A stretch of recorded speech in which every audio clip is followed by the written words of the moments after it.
Greetings, everyone. I'm Arnold Stalk, and welcome to another edition of Ending Homelessness in America. This is a book that I wrote because we firmly believe, and I believe, that this problem can be solved with a comprehensive look at what homelessness means in American cities, towns, rurals, counties, and all throughout our country where this problem has spread completely out of control. The pickup on today is on page 106, and these will last about 10 to 12 minutes max on purpose. They're overviews of what the book's about, and I highly encourage you to go to Amazon.com. The book's available. It's $2.95 only because Amazon has a minimum of $2.95 to make a book available. So I'm definitely not looking for any money. I'm looking to spread the word. On page 106, thinking is the hardest work there is, which is probably the reason why so few engage in it. And that was Henry Ford. It's a mouthful, and it's symptomatic of what the problem is. We've stopped thinking. We don't think out of the box overall.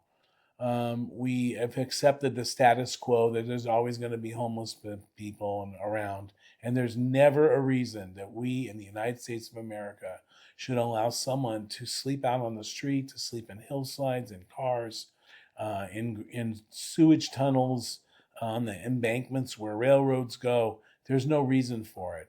We are a wonderful nation full of great minds, and I'm just a simple guy who wrote a book on my experience. And if you follow this, you can do anything that you really want on this subject. Tonight, we're going to talk about developers and development consultants. And I use this as a guide, this being my projects, as a guide on what to do and how to do it. And I have projects that are simply very, very small, neighborhood oriented projects to very large things. I'm going to start with the macro tonight. With the Qintang Bridge in Guilin, China. I went to China. I worked worked with a city called Guilin. It was the education of a lifetime. I will say that doesn't matter where you go, the issues are the same. And we developed a master plan for the city of Guilin. You can find it on page 108 and 109. Had a wonderful time there. Didn't speak a word of Chinese, but when urban planners and designers and architects and contractors and people come together, it doesn't matter that you can't speak because we speak through our drawings. And I have very proud of the work that I did there. And it is an urban design scheme for a city that a very beautiful city, but had a lot of circulation problems and things like that. So we developed a mixed use project that's actually over a river, and you can see that. And how does that relate to ending homelessness in America? It relates in the fact that forward thinking is the key to this thing. Master planning, comprehensive plans are buzz phrases, but they're really good buzz phrases. Develop a plan, bring your neighbors into it, bring your friends into it, your colleagues, etc., and develop a plan that is appropriate to a neighborhood. One of the projects that I have in here is very, very dear to my heart. It was actually the first affordable housing complex that I did. It was only 8 units on page 111, pictured here with my first housing partner, Tanya Tull, who's an amazing person, Tanyatull. If you look her up on the internet, on Google, we were at least, as I say in this book, 1988, South Central Los Angeles. My former partner, Tanya Tull, we were at least 32 years ahead of our time in developing permanent housing with supportive services. And I learned so much from this amazing trailblazer, as I call her. And there's a picture of us with former Housing HUD Secretary Henry Cisneros, who was another trailblazer, great man. And I learned so much from people like that throughout my career. We did a lot of things that were out of the box. We took on page 112, we have the Henry Strong a mansion which was a mansion that actually was a Queen Anne with a California Craftsman edition below it. They were going to tear it down the city of Los Angeles. We had it jacked up on trucks. There's all this is documented. We carted it across downtown Los Angeles into the Alvarado area and near MacArthur Park, and completely restored the residence. And initially, it became a residence for families with children that had AIDS. In the 80s, AIDS was an unknown thing, and to be honest with you, there were architects that wouldn't even work. Not only architects, many people wouldn't even work on the issue because they were afraid it was going to ruin their career, and which was ridiculous. But I worked with the Gay and Lesbian Community Service Center, as it was called in those days, and we built a shelter for runaway teens. And if you think it was a problem today, nobody came out as we know it today. In those days, in fact, it actually hurt my career a little bit because you just didn't do things like that. You didn't take up causes like that. But I really believed in it, and we ended up working on several projects that were special, what are now called special needs project. We did the first AIDS project, AIDS hospice for AIDS Project LA called Our House. It was in the Pico Union area. That's on page 115. And the reason I keep reciting these things, if you don't have the book, there's no image to look at, but I highly encourage you to look. It doesn't take a long time because it's a very visual book. There's case studies. There's actual build projects, not just talk, not just we want to do this, we're thinking about doing this.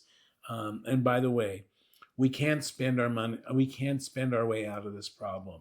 This problem of homelessness, now they call them unhoused. They have all these newfangled terms, food challenged, food deserts. With us, it's homelessness, poverty, illiteracy, how we treat our veterans. I just speak in plain English. I don't have any of those nifty terms to do that the academic editions now are hiding behind, in my opinion. We need to tackle this project head on. Get involved. Go meet your mayors, your council people. Organize a nonprofit. Plug into a nonprofit. Go to a soup kitchen. Like here, we have Las Vegas Rescue Mission. Every night at 6 o'clock, they serve dinner. Go grab a soup ladle and a spatula and start slinging food for people who wouldn't have a hot meal. We call it 3 hots and a cot. And those are the types of efforts that I really have been a part of my whole life. I've been very lucky in this journey to have been around person after person after person that I have mentored, idolized, emulated myself after, whether it's been actually presidents of our country to people, and the ones I respect most are the people that work in shelters every single day. You don't hear about them because we're too busy trying to figure out what the next gotcha is in our political world, or whatever the heck we call it.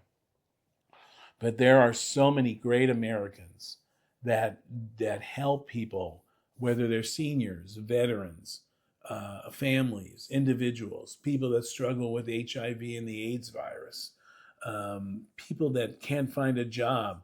And so we decided, and I decided years ago, that this problem, like I said in the beginning, this problem will be solved locally. It will not be solved in Washington, D.C. through another, I did this and we went to the House, Senate, and blah, blah, blah.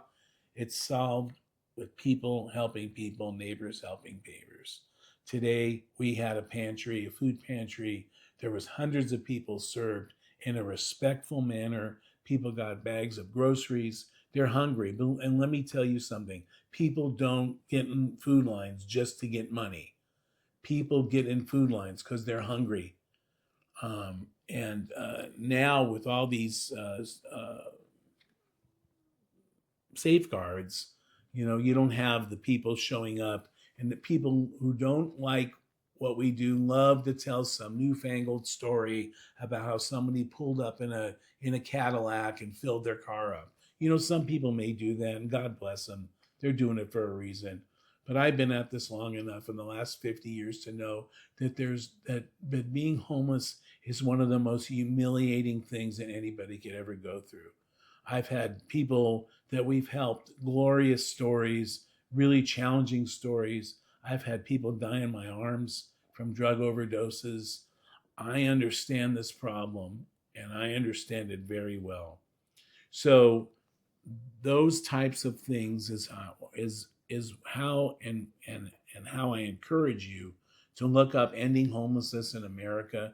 Give it a shot, maybe 5 minutes, start glancing through it, and you'll see real projects and real things that have been built, not talking about it. I decided when I first started out, the last thing I wanted to do was show up in another meeting where 40 people are there, 39 of them are trying to self-promote their career, and the one poor schlepper like myself generally was left to pick up the pieces and get the project built. So, ending homelessness in America. This is a series of YouTube's 10-minute to 12-minute limits. I see we're at 11 minutes and 9 seconds, and we did good wrapping up those things, so you don't have to, start nodding off when you watch the video. Thank you very much. I definitely want to stop and thank my son Jacob Stalk for helping and producing these shorts, and really appreciate it, Jacob. We love you. Your mom and I love you. So, ending homelessness in America. Thanks again. We'll see you real soon in our next episode. And remember, always keep the faith. God bless you. Good night.